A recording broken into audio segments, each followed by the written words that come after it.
Echtgeld, Schnalunken, aus Kreuzau und der Maubach, das ist in der Voreifer der Düren.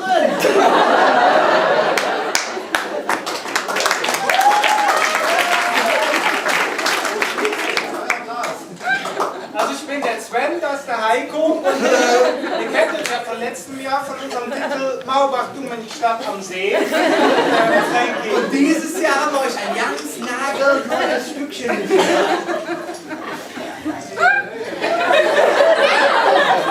Super, dann würde ich sagen, legt doch gleich mal los, eure Bücher. Hallo? Hallo Mikro! Kann ich uns hören? Hört ihr uns schon? 3, 4. Und hier, wo sind die Karten?